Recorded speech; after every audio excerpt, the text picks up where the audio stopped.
Good evening and welcome to the Fort Mill Town Council regular meeting for September the 13th. I'm glad it's not Friday.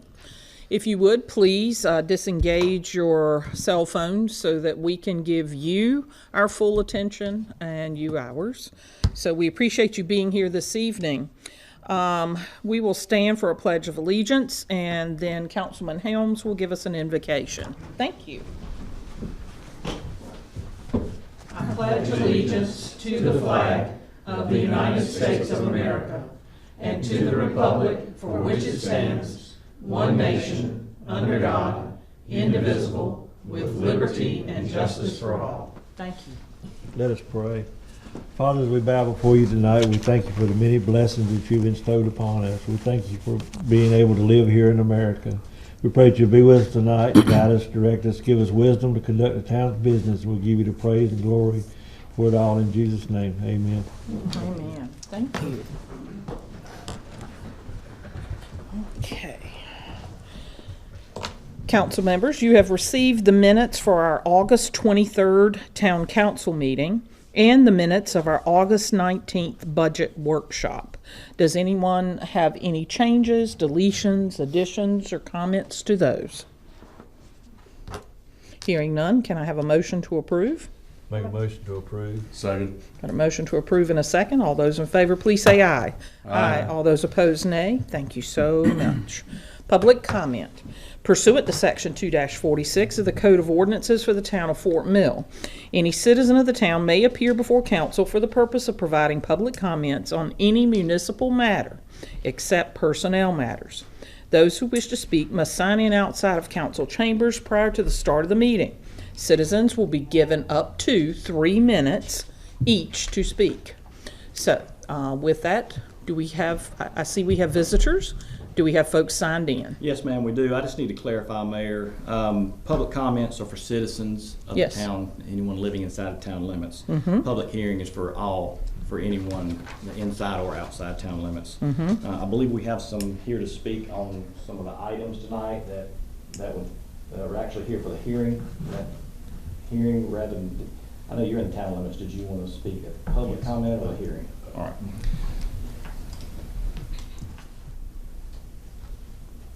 Thank you for the clarification.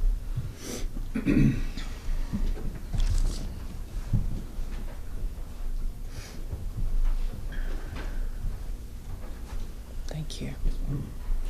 All right, we'll start this evening with Wink Ray. If you will come to the podium and state your name and address, please. My name is Wink Ray. I reside at 2040 Bonds Lane here in Fort Mill, and I'm here this evening and wanted to make some comments in regards to the proposed Crossroads development. Really wanted to speak about it from two different perspectives. The first is that being a citizen here of Fort Mill since 1955, as you have, Mayor Savage. Yeah, I know. I know. I've primarily resided on the east side of Fort Mill. And when you take a look at the east side of Fort Mill, it is going through a dramatic change. But one of the things that you'll notice is that it's primarily residential. There is a lack of very needed services on this side of Fort Mill. Commercial development is woefully needed, as you all know. And then also speaking in my capacity as working with and at one time being the vice chair of the Fort Mill Economic Council, residential growth is needed, but it does not pay the bills, does not pay the municipal bills. You have to have that equitable distribution between residential and commercial growth. In the initial discussions relative to the Crossroad, we went through the painstaking process of meeting with staff, meeting with the various members of council to provide them an understanding, number one, of what we wanted to achieve, to provide a development that we could all be proud of, to provide a development that would not have the impact on the school district, that would have a minimal impact on the road infrastructure, but would also provide those needed services that are woefully needed on that side of Fort Mill. So speaking from that perspective, I would truly like for each one of you to give serious consideration to voting for this project.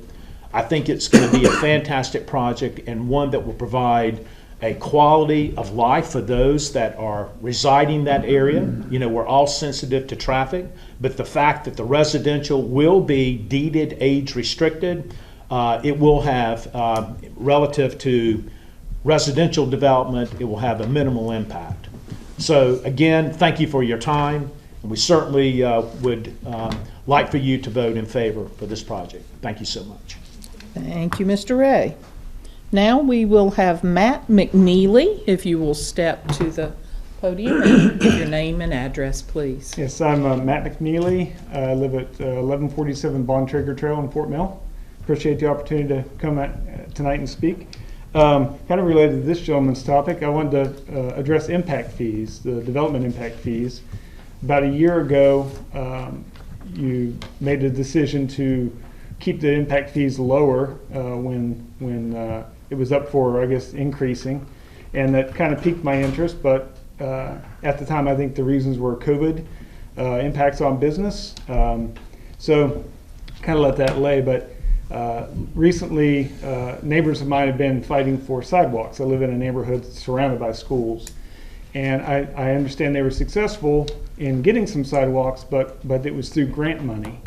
And so it made me revisit this idea of the development impact fees.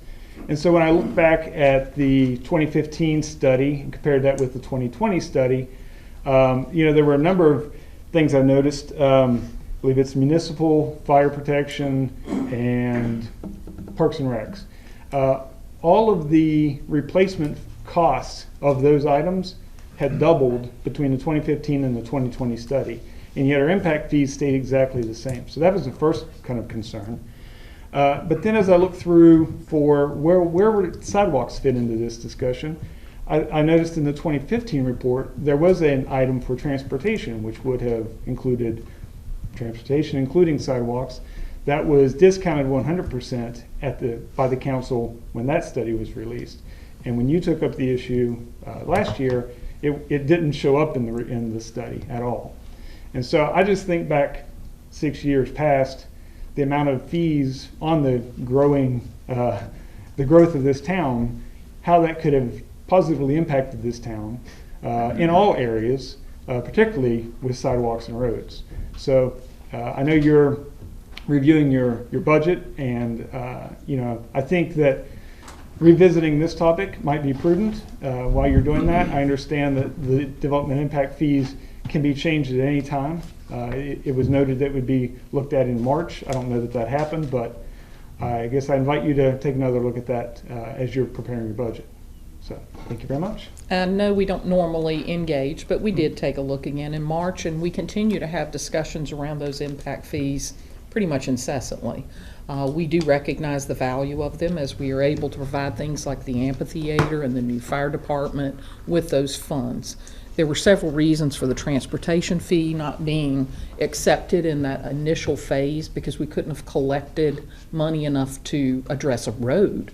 We might could a sidewalk, and if we don't use it in a period of time, it has to be returned. Mm-hmm. So we are certainly aware, and having you before us was actually a very good reminder, you know, that this is important to all of us. Mm-hmm. Yeah. So I thank you for your comments. Well, I'll say about that, I'll note that it said that the travel, I think it's based on trips for transportation, was based on 2013 data. So if we revisit where we are with the number of trips today versus 2013, I think, you know, those numbers have changed quite a bit. So again, thank you. Thank you.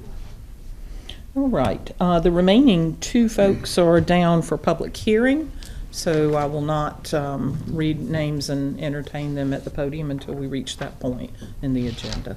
Thank you so much for bringing comments this evening.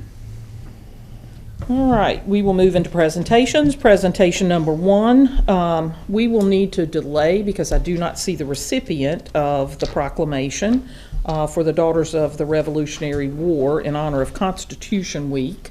So if that person joins us, I will step back and we will provide that. So thank you for your patience. Executive session. Please note that council may take action on executive session items listed on the agenda when they come back into public session. I think it's important to note also that we can take no vote in executive session. we can have this opportunity to discuss information that's contractual or needed in that format, and then we come back out, and if there's something we need to decide, we do that in public. So with that, we do have an executive session item tonight, discussion of negotiations incident to proposed contractual matters with Crossroads Development Partners, LLC. Do I have a motion to go into executive session? So said. All right, I have a motion and a second. All those in favor, please say aye. Aye. All those opposed, nay. Thank you so much, and we will return as soon as possible. Thank you.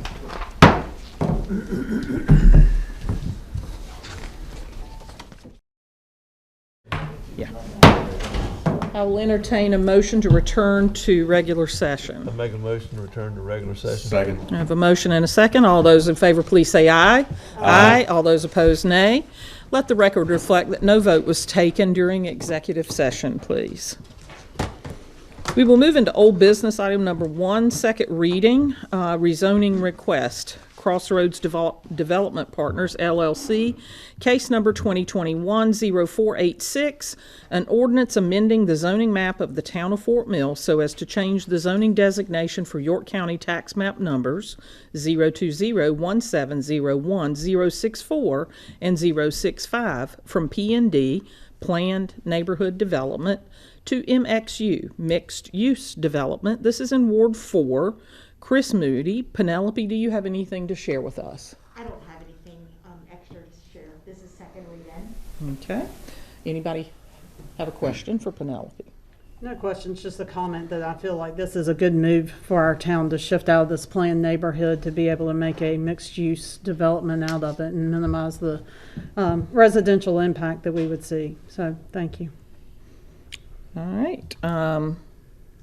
Hearing no further questions, comments, or additional information, I need a motion on this item. I'll make a motion to accept old business item number 1. Second. I have a motion to approve old business item number 1 and a second. All those in favor, please say aye. Aye. All those opposed, nay. Thank you so much. Old business item number 2, second reading. An amendment to the comprehensive plan, case number 2021-0475. An ordinance amending the town of Fort Mill 2040 comprehensive plan, which was adopted December the 14th, 2020, to amend the future land use map contained within the town of Fort Mill 2040 comprehensive plan. Our expert is Penelope. Penelope, do you have information to share with us? Sure. This is second reading to amend the future land use map of the comprehensive plan. No other changes. Okay, so there are no changes. Does council have any questions? Hearing none, I'll call for the motion. Make a motion to accept old business item number 2. We have a motion to approve old business Second. item and a second. All those in favor, please say aye. Aye. All those opposed, nay. Thank you so much. Old business item number 3, second reading and public hearing. We will do the public hearing first. Development agreement request, Crossroads Development Partners, LLC, number 2021-0487. This is in Ward 4, Chris Moody. An ordinance authorizing the entry by the town of Fort Mill into a development agreement with Crossroads Development Partners, LLC, a North Carolina limited liability company, J. Max Henson, LLC, J. Max Henson Jr., J. Max Henson III, Marshall Odell Henson, J. Max Henson Jr. as custodian for Adam Jason Henson, Reynold Lee Sarr and Christy Lee Sarr, Linnell Simmons Bailey, Judith Alicia Kimbrell, James Wayne Lancaster, Ronald Allen Vogel, John W. May Sr., Brenda B. Tyson, and Ronald H. Bailey. Christopher Robert Blanton, Vonnie James Blanton, and Kenneth Dwayne Blanton, and Thomas G. Hare for property located at York County Tax Map numbers 020-1701, 064, and 065, 738-000046, 738-000059, and 077, and a portion of 094, containing approximately 114.97 acres located on Fort Mill Parkway, authorizing the execution and delivery of such development agreement and other matters relating thereto. Our expert is Penelope. We will open the public hearing at this point. And we do have two folks signed up to speak at the public hearing. Phil Hayes, would you like to step to the podium and give us your name and address? Phil Hayes, 9218 Cully Hollow Court in Charlotte, North Carolina. Okay. I'll be brief. Mayor, members of council, the Crossroads team would like to express our appreciation for the wisdom and understanding that you have shown in the reconsideration and approval of our very carefully considered vision for this important part of town. From many trips to the east side of Fort Mill over the years, from standing at that very corner of Doby's and Williams over 10 years ago as the bypass was under construction, I've always had the sense that this side of town lacked an anchor, a gathering place, a center. Crossroads will fit that need. Our now state senator, Michael Jackson, once said, "I tell people all the time that there's no magic door that we can just close now." I spoke to a homeowners group Tuesday night, and I asked the group, how many of you have lived here for less than 5 years? About 60% of the room raised their hands. This is a town in transition, and its needs deserve to be met. To the debate over growth, we think this is an answer. Additionally, Mayor Pro Tem Larry Huntley has said Fort Mill has two obvious draws for families and professionals: low property taxes and a high-performing school system. There's also a growing effort within the town to increase commercial development to keep pace with residential growth. This is especially true for East Fort Mill, where these needs have not been met. Moreover, though, Crossroads also will provide a retreat for our older citizens as an entirely age-restricted community. We have a top-notch site plan, carefully thought through. We will make you and the other citizens of Fort Mill proud. Thank you. Thank you. We will now have Glenn House. Glenn, if you would join us at the podium and state your address, please. Thank you so much. Glenn House, 1995 Hare Road. I actually share a decently sized border with the new development proposed on the Henson property side. Thank you so much for allowing me to speak to you guys real quick. A little bit of background myself. For the last 25 years or so, I am an engineer who deals with municipalities, water and wastewater collection systems and whatnot. A lot of the impact studies that we do for these municipalities are how's it going to developers' different proposals impact the cities and counties and our people and our sewer systems and things of that nature. So I have a rather extensive background with dealing with the developer side of things and also the sometimes the tactics that they use. I don't know whether I am pro or con on the development, because as a public citizen, you dig, when you can, and you find out what you can, but there is a lot of information that kind of gets by if you don't really stay in there and hang in there and find out. So I think that Mr. Moody had brought up one of the concerns that I had with the development that was the fact that you're putting your residential on one side of a major thoroughfare, you're putting your business on one side of the major thoroughfare and saying, hey, you guys need to cross from one side to the other. And 15 years ago, we were sold on the bypass as the way to get around Fort Mill quickly and this and that and the other. Well, we got to do something to get those people across. Well, it's not cost effective for us to do anything like what they're doing at Ballantyne, to go under the road or to go over the road or this and the other. But now we're really going to do a good job of these crosswalks. But we're not going to impact traffic. Well, yes, we are. You're going to either impact it by slowing people down that have to cross the road, or, God forbid, they go back to the recording on this thing and somebody has been hit at that intersection and killed at that intersection, and, well, they didn't want to spend the money to do it the way it should have been done. That was my major concern, and that was what I think had been brought up and addressed. Now, could that be corrected? Absolutely, it could.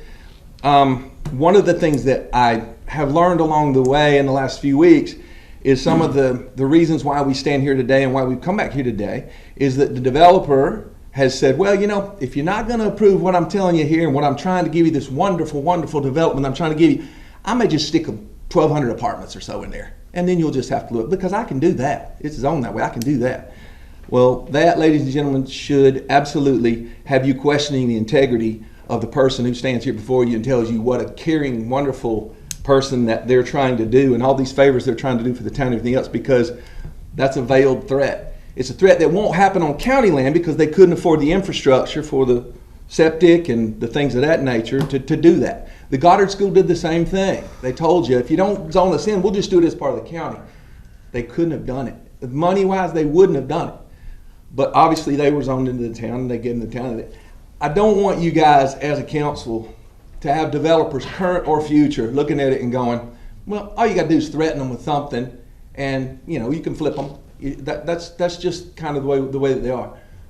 I hope that you guys will thoroughly consider, first and foremost, the message that it sends when a developer comes back to you and says, well, if you're not going to give me what I want, here, you better bring it back. You better look at it again, because here's what I'll have to do to you. That, to me, in my experience, is a troubling thing to look at. So I appreciate you allowing me to share this with you and kind of my insights on it. There again, I'm not necessarily against the development.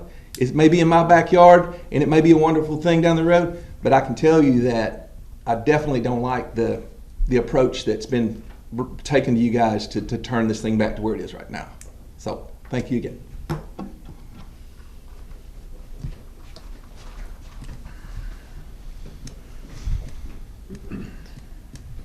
Okay, there are no further folks signed up to speak on this particular item. Because this is a televised meeting, I would like to speak to one thing, and I appreciate people that care about our gullibility. But we've been going over this development and all of the parameters surrounding it for months. This is not something that occurred yesterday. The zoning for the area that we speak about has been in place for many years. So I would like to thank our staff for being patient and kind as we go through every ounce of information in regards to this development. This council has taken a very, what's the right word, gracious turn to look and turn over every stone in regards to the last 4 developments that have approached our bench. We didn't approve all of them, and we didn't approve them for the right reasons. So I appreciate the effort that this council and our staff goes through, and I thank you for your comments as you come before us. We all do care for Fort Mill. Given Can I that, say something? Sure. You know, I wasn't wild about it. I voted no. But I think it's going to be really hard for me to look at Chuck Epps and say, hey, you know, here's 1,100 apartments. You need to build another elementary school or another middle school. And then look at that bypass now. It's schools, a lot of it. And, you know, not wild about it. But at the end of the day, I have to ask myself, what's best for Fort Mill, 1,100 apartments or age-restricted houses that are not going to burden quite as bad as 1,100 apartments would, I would think. So that's my 2 cents worth, for if it's worth 2 cents, I don't know. So, 1.5. thank you. Kidding. Thank you, Chris. All right. We will now move to old business. No, we're going to go back and do the development request. Sorry about that. Now that we've done the public hearing, this is the second reading. I'm not going to read through that entire paragraph of names and numbers. It bears repeating only to those that need to read it. So this is a second reading. Penelope, do you have any changes that you would like to address with council? Yes, ma'am. There are some, let me take this off so you can hear me a little bit better. Thank you. There are modifications to the development agreement for second reading. The development conditions did amend the section 6.4 streets and access. So basically the Crossroad concept plan now shows 5 proposed access points from the Fort Mill Parkway because the applicant has required the Blanton piece, the portion of that piece, and because they've acquired the Blanton piece, they are doing away with the emergency access only on Hare Road. So that has been corrected. They've also deleted one proposed access on Williams Road, so which now Williams Road would only have 2 proposed access points for the Crossroads development. So that was a modification. In regards to conversations that we had during first reading with council and the developer, in regards to that section 6.4 streets and access for establishing and maintaining at the intersection of Williams Road and Doby's Bridge Road, about cleaning it up, clearing in order to achieve a sightline distance improvement. They've added that information to the development agreement, and the developer is also going to work out to make that intersection a little bit better, based on having the access to his property, to make that angle a little bit better. All of that, obviously, those roads are SCDOT, so it has to be approved by the SCDOT, but the developer has put that language in the development agreement. The last thing of a modification was the effective date of this development agreement. The applicant has modified the days from 180 days to 240 days from the date of the adoption of the ordinance by the town council of authorizing and approving this agreement for the developer to acquire the property. So that has changed, and that is reflected in your ordinance that you all have in front of you. Okay, council members, do you have any questions for Penelope on those modifications or on the original development agreement? No question, just a statement. I want to thank the group that brought this information before us, working with us and taking the option, the ideas, the suggestions while they're outside. Some of them may be outside the standard scope that a developer is required to do. Here, I'll speak this way. I do appreciate that the concerns that we had, you voluntarily added them in and said you will address them the best you could, given your parameters and your legal authority to fix the roads.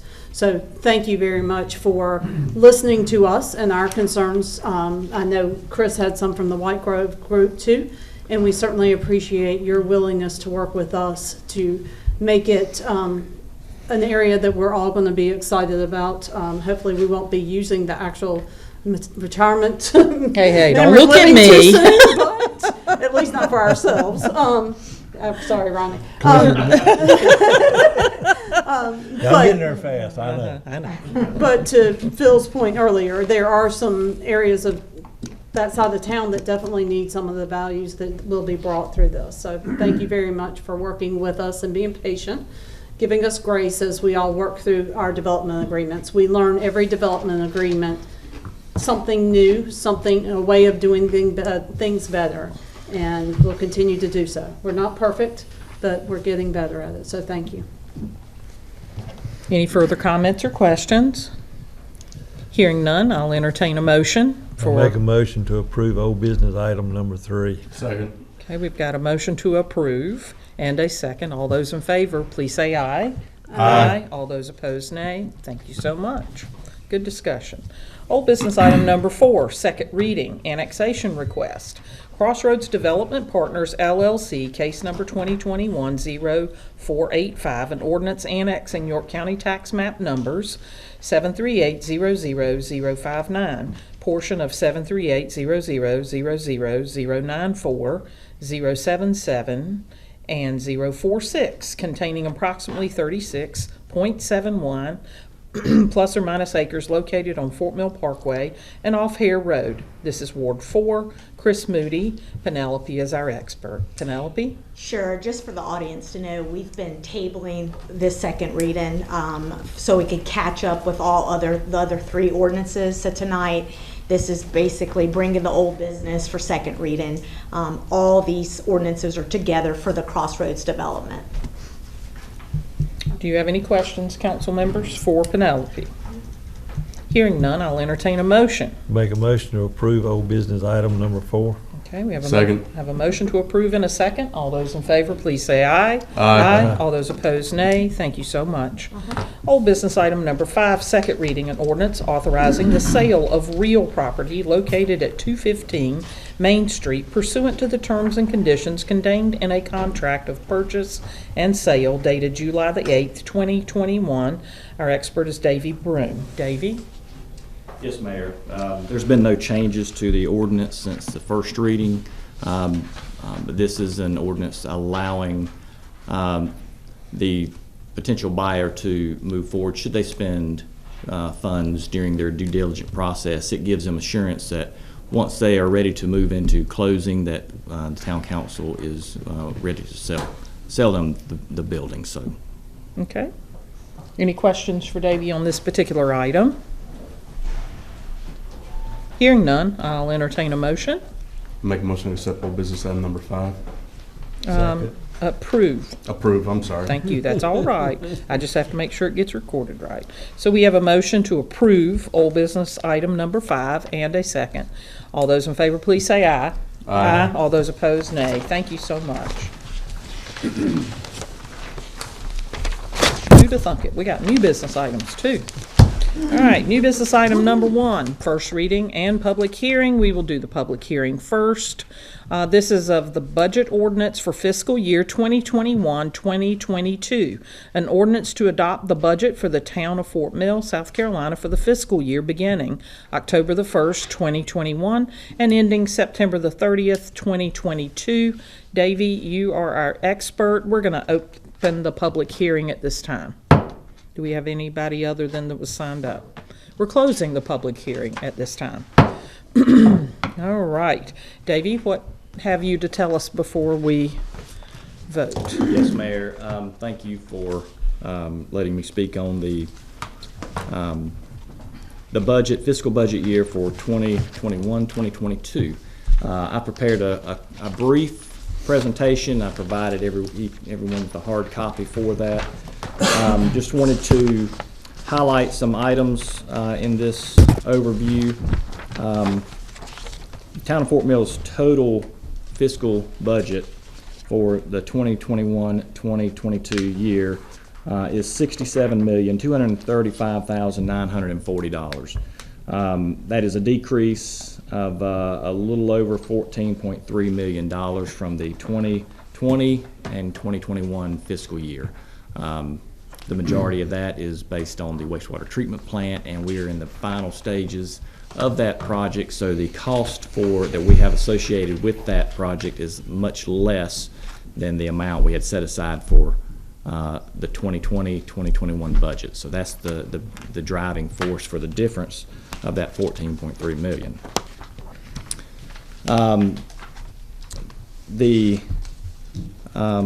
The next slide is just giving a breakdown of how the budget, the cost or the amounts of the budgets, how it's broken down. General fund 38.9%, and then gross revenue fund 32.1%, stormwater utility fund 1.5%, capital projects fund 18.5%, and special revenue funds of 9%. The general fund, the revenue highlights the total projected revenues are $26,156,360. That is an increase of $2,318,805, which is a 10% increase from the fiscal year 2020-2021. Contributing factors on that, impact driven by property tax or increased property tax just based on new development of $1.2 million. There is a garbage fee increase inserted into this budget. The increase would move the monthly fee for a garbage cart and service from $19 a month to $21 a month, and that's to offset increased costs and sanitation services across the board. It also includes $185,000 for athletics revenue, $311,900 for state revenue for our SRO program. We're in a second year that the state is funding for school resource officers, that we're taking advantage of that program. School district gets the 4 resource officers. They report to the Fort Mill Police Department, but the state is funding their salaries in full. And also a $300,000 increase in our projected increase in business licenses. Property taxes, the recommendation for the 2021-2022 fiscal year budget is that the millage rate remain at 75.2 mills. That is the same percentage that was adopted in the 2021 budget. There's no increase recommendation for this new year. Can I ask a question on that? Do you yes. see that going, ever having to increase down the road at all? Just asking that question. I'm sorry. The millage rate, I mean, in future years, do we think that could have to increase eventually down the road? I mean, I'm looking back here, looks like it's stayed pretty constant for a while. Just- It will increase because everything increases. We have, for 20 years, charged as little as possible and continued the services that everyone expects. But I do believe that this council fully accepts that there will be an increase in impact fees and an increase in millage rates because we can't possibly continue to serve our community in a way that it expects at the rates that we're charging today. I do believe that full discussions around this topic were held, and we looked at the COVID and the economic impact of COVID that is yet to appear. So yes, I do believe without question that we will raise taxes.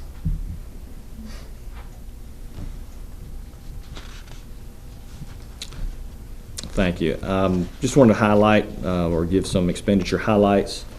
The total projected expenditures are $26,156,360. That is in balance with the projected revenues included in the fiscal year 2021-2022 budget. Personnel-wise, there are 6 full-time positions included in this budget and 1 part-time position. There was also a 3% cost of living adjustment included in the budget. A 5% increase in insurance costs, and a retirement system contribution of a 1% increase. Expenditure highlights included in the budget. I know this is some big words here and probably makes very little sense. Infrastructure security reorganization. It's basically the expansion of our technology infrastructure to allow for the technologies that we have in place. Our system cannot, if we continue to grow those technologies, cannot handle all of the everything that's associated with that. So we have to increase our infrastructure with those technologies and keep pace with those so that it can handle everything that's coming about. Also includes cyber security technologies as well. We also have set aside $100,000 for Trails Master Plan. We've earmarked $100,000 for Wayfinder signage. There's been some discussions and how do we move forward with that. Staff will be working very closely with South Carolina Department of Transportation on opportunities for cleaning up some of the signage in town before we move into this particular program. So staff will bring information to council soon on the developments on that. Machinery and equipment to the total of $314,000 and $314,285. Vehicles, which includes 18 vehicles for the general fund, for $829,944, and then other outlay just shy of $700,000. In this budget, you'll also see road reconstruction allocation of $500,000. This is in preparation of the town taking on larger road reconstruction projects, not adding additional roadways, but any roads that the town currently owns as they experience failures. We may have, right now the town addresses point repairs. This fund would help fund larger repairs, longer stretches of roadways, if you will. So that's something that we're looking forward for this year and future years incoming. There's also a light replacement projected for Main Street. That if you look at Main Street, the current lights that we have on Main Street are owned by Duke Energy. We lease those with a monthly fee, but they are very outdated, don't always meet our needs, and right now they're not as safe an application as we would like. So we're looking at taking over the lights ourselves, installing new light poles, new style lights that have amenities on them as far as power that will help us enhance the beauty of the downtown and the Main Street corridor. And then we've also included $1,086,064 into the non-department contingency. For gross revenue funds, total projected revenues, $21,565,623. That is a decrease of $11,992,847 from fiscal year 2021, and again, that's due to the wastewater treatment plant. We're finishing up that project. Some of the notes: the projected impact in water and sewer sales. There will be water increases or projected increases of $1,840,862, and sewer $2,139,617. There were bond proceeds for the portion of fiscal year 21-22, $6,032,483. There's a recommended fee change to the water and sewer rates of 7.5%. That is in keeping with the rate analysis projections, so that we can keep our system operating properly.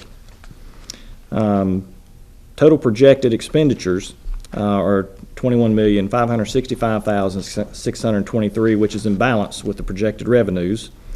Some of the highlights include 2 full-time positions, a cost of living increase of 3%, again 5% increase in insurance cost, and that 1% increase in the retirement system contributions. Some of the expenditure highlights: we've set aside $100,000 for the meter change out phase 2. That includes, we had a larger change out in the 2019-2020 year.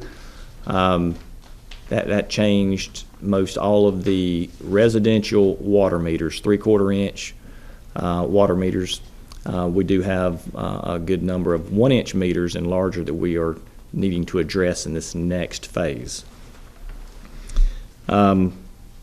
We do have a piece of equipment set aside for $25,000, 5 vehicles to the tune of $136,000,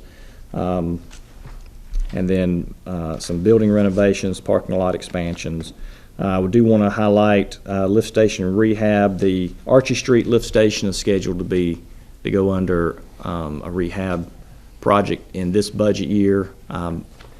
We set aside $785,000 for that, but $500,000 the town or staff has submitted a grant request to the Rural Infrastructure Authority for a $500,000 grant, and we're waiting to hear back from that, but we feel like we'll have a good opportunity to receive that.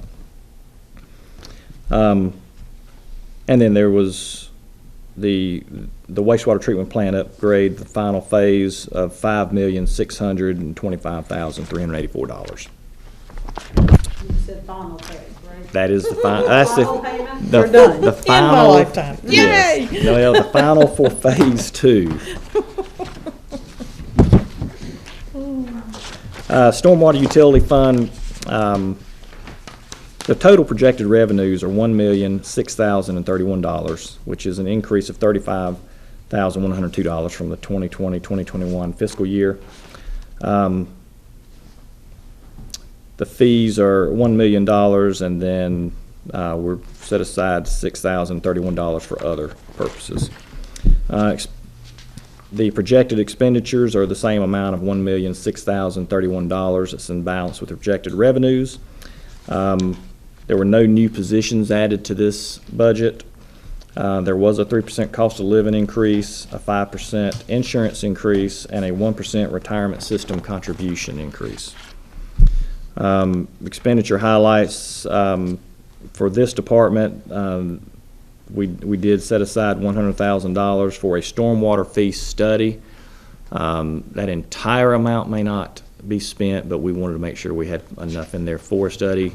The current fees, we wanted to make sure that we were in line with our neighboring municipalities and that our fees fall in line, and actually we're charging enough in the fees and collecting enough revenues to continue to provide services for the stormwater department in maintenance and facilities and equipment.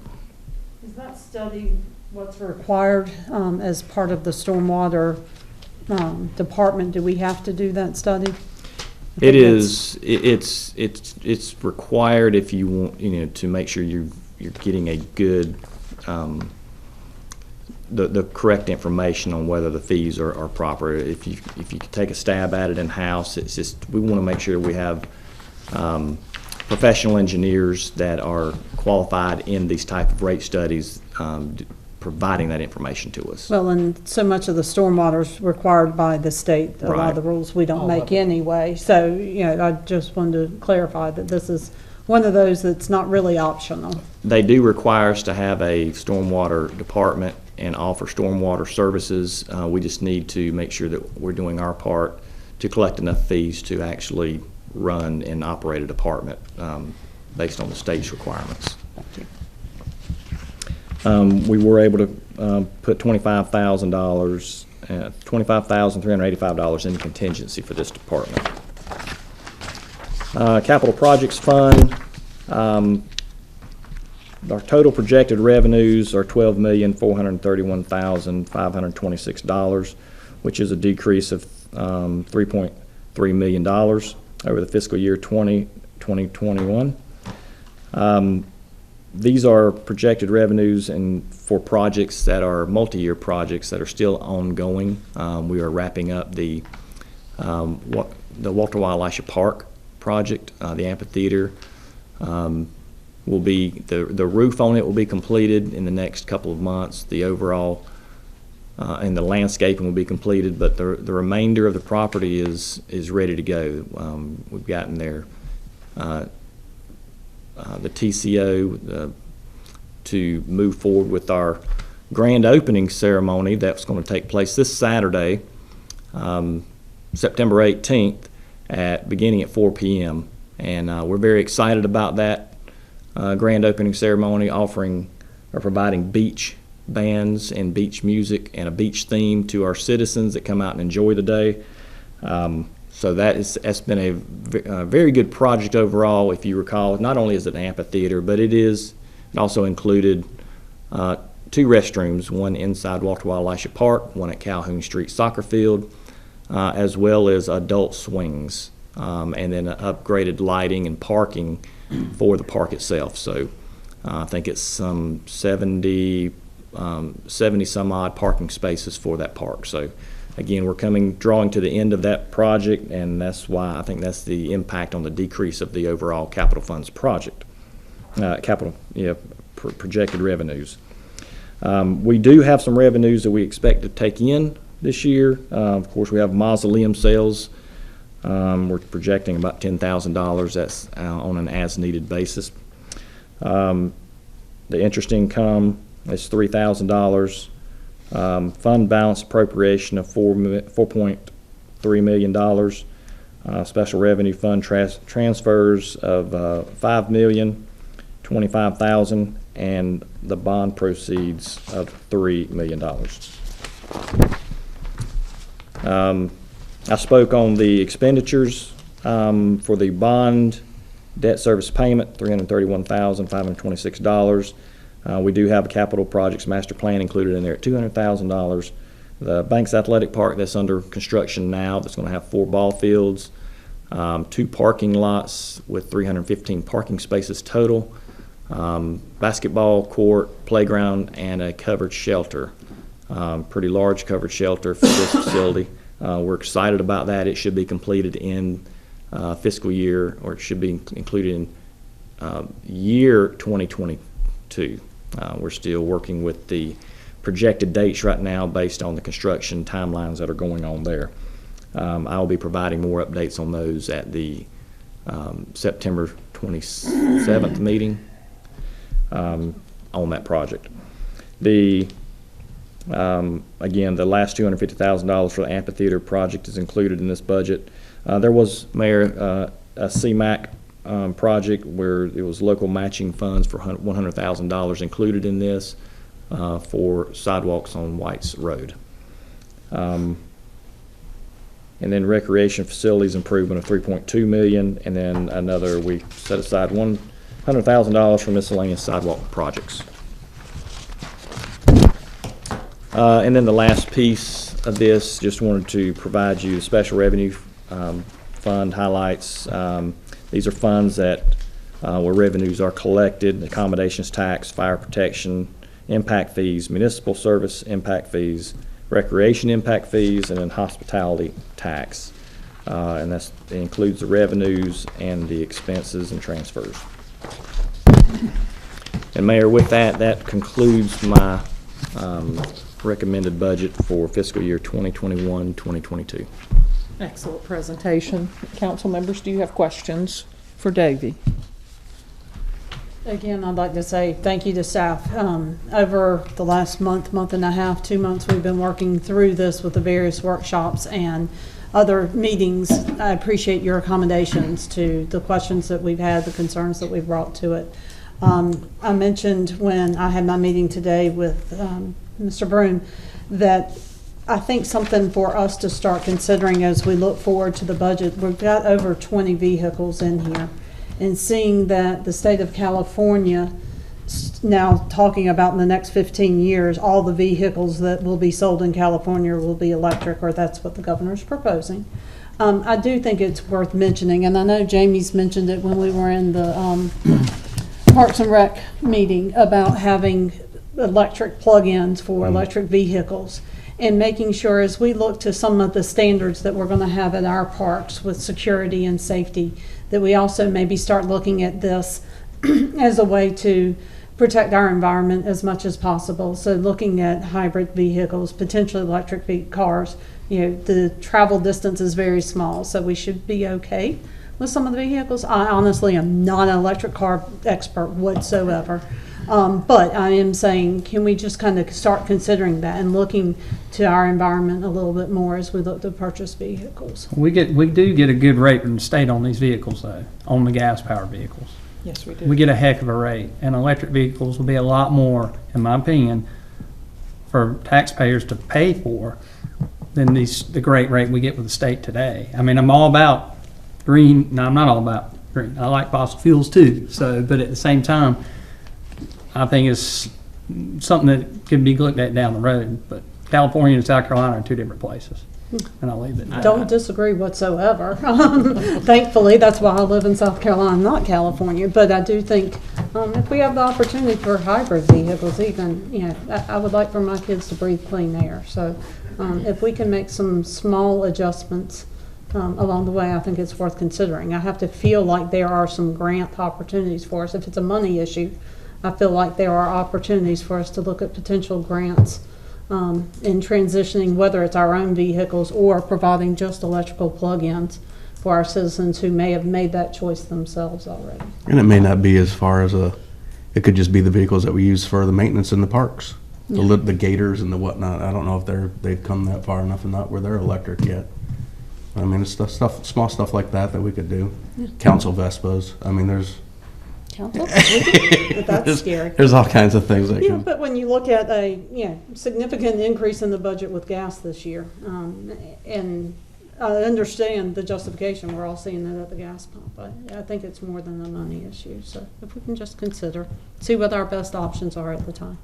Yes, ma'am. And I think staff, as we move forward with all these purchasing vehicles moving forward, we'll look for those grant opportunities. We'll look for opportunities to enhance across the board when it comes to vehicles and what we can offer, not only staff but also with our public. Thank you. Any further questions for Davey on this particular budget presentation? I too would like to thank staff for the months of effort that they've put into this particular budget. Shantae, thank you, and we appreciate you being here tonight and all the other times we aggravate you. But I think it's important because I do see us getting our teeth into a budget and into the possibilities that exist for us as a town. So whereas we might not get to everything this year, we certainly are thinking ahead and working to plan ahead. So thank you very much. With that, if there are no further questions, I'll entertain a motion. Make a motion, we approve new business item number 1. Second. Got a motion and a second. All those in favor, please say aye. Aye. All those opposed, nay. Thank you so much. We'll move to new business item number 2, first reading and public hearing. We will start with the public hearing of millage ordinance for fiscal year 2021-2022, an ordinance to raise revenue by setting the tax millage for the town of Fort Mill, South Carolina, for the tax year ending December 31st, 2021, and for the fiscal year ending September 30th, 2022. Davy Broom is our expert. Shantae is his support over here. So any question? Well, let's do the public hearing first. Public hearing has begun. Do we have anyone signed up to speak? No, ma'am. Public hearing is closed. First reading. Do we have questions for Davy or for Shantae? To Chris's point, Mr. Moody's point, I do think that we have been blessed in the town of Fort Mill to stretch our dollars, to be prudent in our spending, to do the things that we do to make our taxpayers' money go as far as we can. That won't last forever. So to his point, I totally agree. As we are getting more visionary and strategic and the ideas that we're doing, the needs that our town has, and we definitely saw a lot of that in this year's budget. We know there is a time where some of our facilities are going to be outgrown or outdated. So we definitely anticipate there not being enough there for the coming year. So I agree with the mayor. All right. Any questions for Davy? Hearing none, I'll entertain a motion for new business item number 2. I'll make a motion, we approve new business item number 2. Second. All right, all those in favor of the motion to approve new business item number 2, say aye. Aye. All those opposed, nay. Thank you so much. New business item number 3, consideration of a resolution designating an authorized representative and contact person for purposes of the American Rescue Plan Act of 2021. Davy Broom is our expert. Davy, what can you tell us? Yes, Mayor, thank you. As you know, the American Rescue Plan Act will provide Fort Mill $11 million and some change for very specific needs through the language in that act. Water and sewer infrastructure, and also, again, cybersecurity needs. And there's only a handful of opportunities, heating and air conditioning units and systems for town facilities. Staff has not received the funds yet, but in anticipation of receiving the funds, the Municipal Association of South Carolina has put together this model ordinance for all municipalities to be enacted by town councils as approval to receive these funds. We get a lot of our information and guidance from the Municipal Association. They do a terrific job, and they've been studying this ARP funding for all the municipalities that are teammates of the association.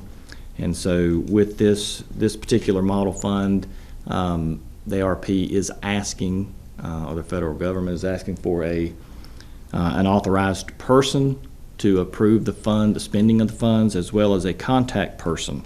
I myself, in this agreement, will be designated as the authorized representative. I will be signing off on any checks that we are paying for any of the funding.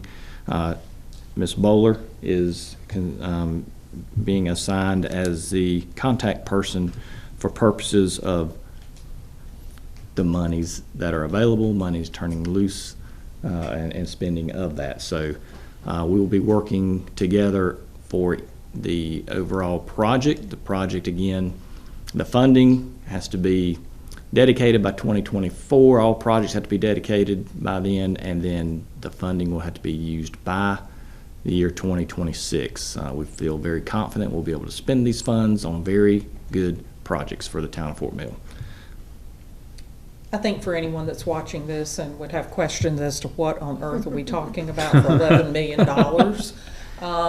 as a part of COVID and a Recovery Act for the country, the federal government offered funds to the states to be distributed to municipalities, in that each municipality was assigned an amount of money.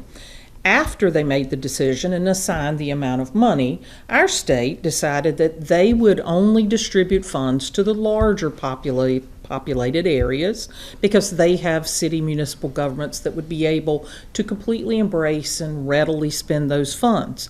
The smaller municipalities like ours, we have to find ways to plan how to use the money in accordance with the criteria given by the program, and then the state will decide if we get it or not. So the $11 million is this sketchy kind of floaty money that we may or may not be able to get within our municipality, dependent on the number of projects that we can find that will fit the criteria that is required of us. Did I summarize that properly? A lot of water and sewer in those real exciting documents. I had to read them too for work. I think it's worthy of mentioning also that if we spend money and we turn it in, and for some reason they come back and say, no, you couldn't do that, we're on the hook for that money. We're on the hook for that money. Okay?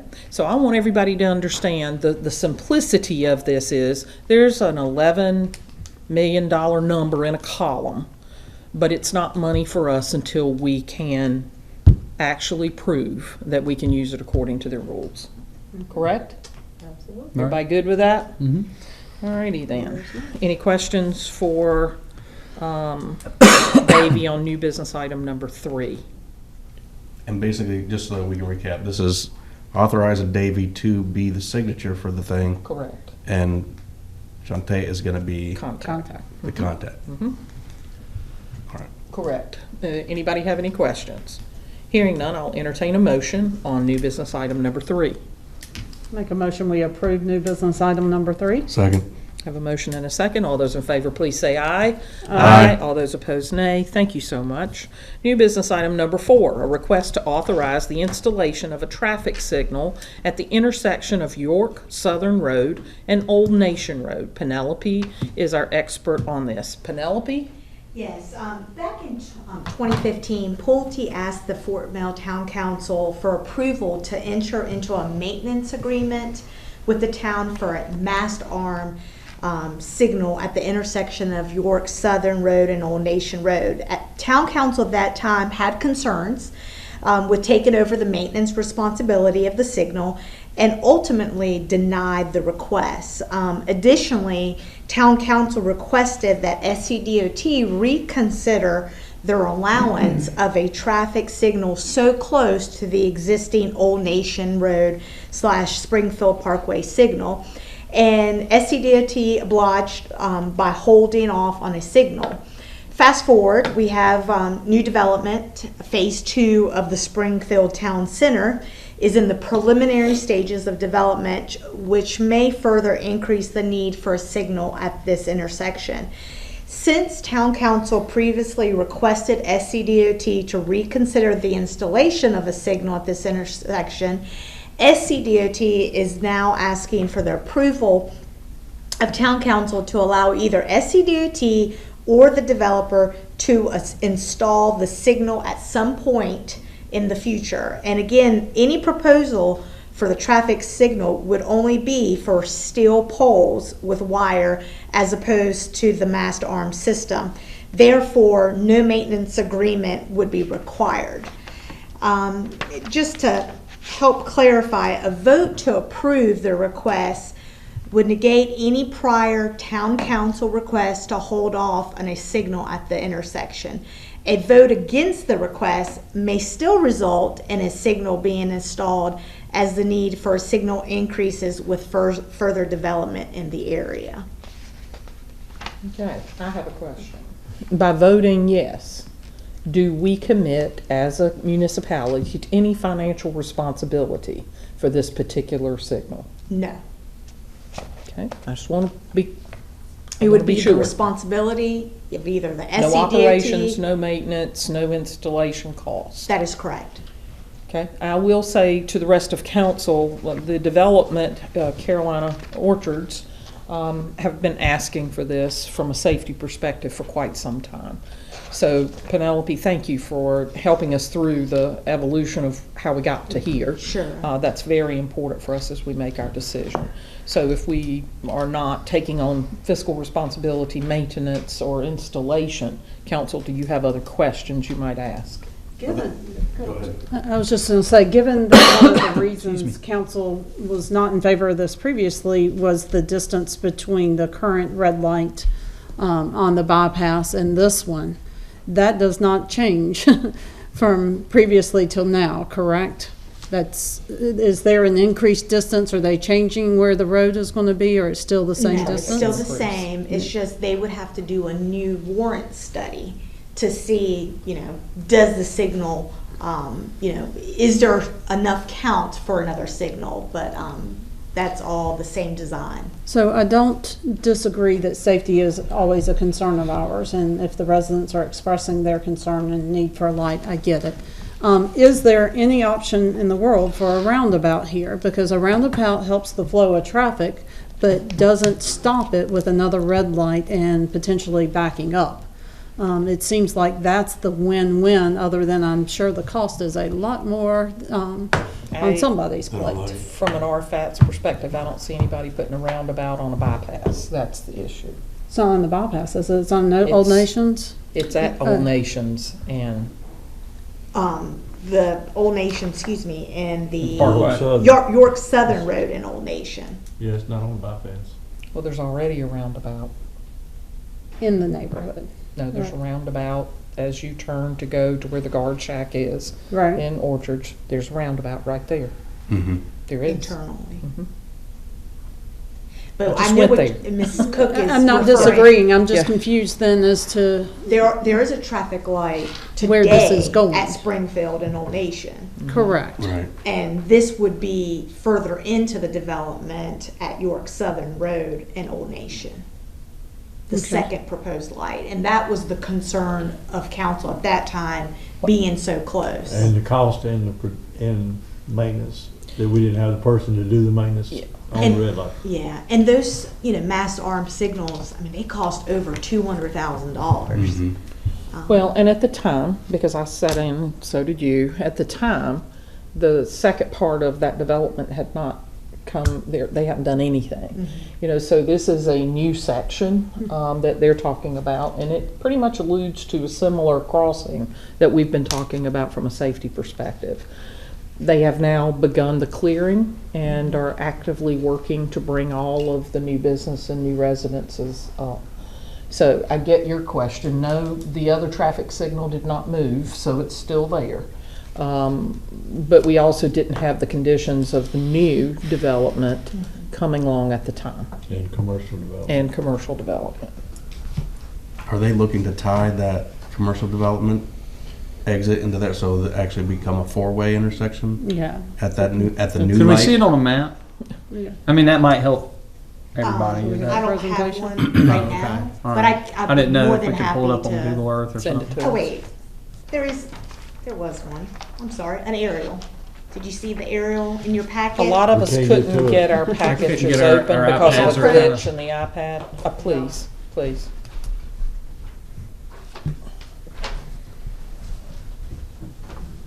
Let me put my glasses on, because I don't see the roundabout. Oh, it's even, all right, I Yeah, thought the it was a little roundabout, bit yeah, further. that's the roundabout. But this is where they're talking about putting a light. Mhm. To me, I struggle making a decision without having the visual tied in of the commercial expansions as That's what I well was as curious this. if they were Because gonna to bring Jamie's that. point- Yes, they are. All of this To has been line up graded with that. since this is Yeah. taken. So again, Ms. Cook, the warrant signal is gonna negate, is SCDOT gonna put it in or the developer? So until they do that study, we, the town, are not gonna do a traffic light. We have to wait to see, you know, and the town would not be responsible. It would be an SCDOT or a developer to put in that, if the warrant study warrants a traffic light. Okay. I still have, even though we're not on the hook for it, it'd be nice if a developer would do a roundabout there, so that we still don't have a red light. Again, you I know, know that's not your call, but No. it's also a opportunity to Thank you. try to not do without.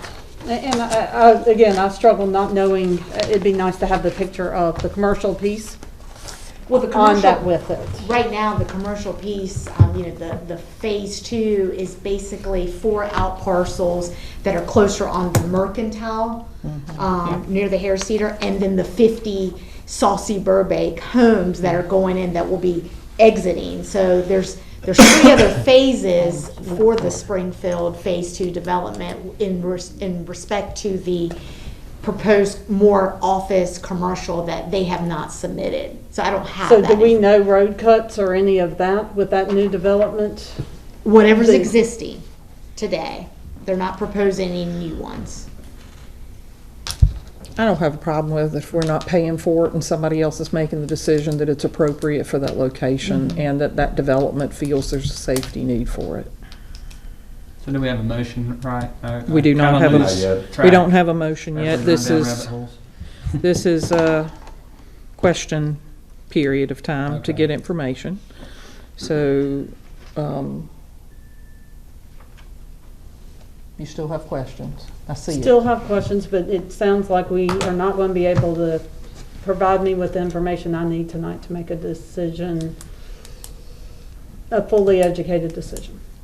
So, And to try to help you out, Ms. Cook, I mean, from a design perspective, I hear you from a roundabout, but that is something that SCDOT looks at. It's not something that us planners look at, and not even the elected officials.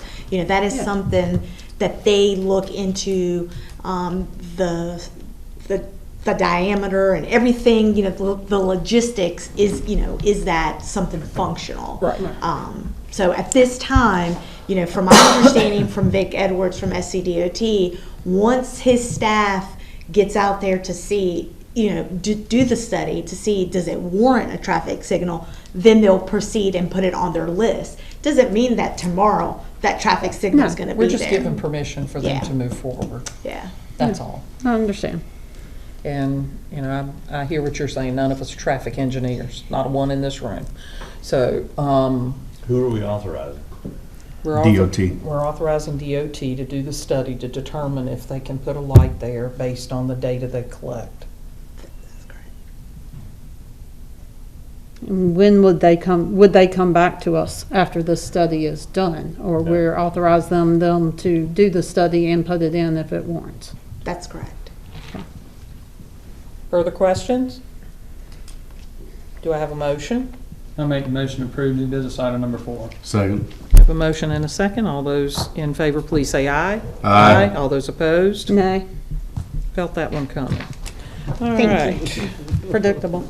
It is. All right, we'll start with you, Mr. Moody. What do you have for the good of the whole? That was really neat to be out there September 11th at the amphitheater. You know, really enjoyed the high school kids giving us their Saturday morning to come out after they had played Friday night in the band at the game.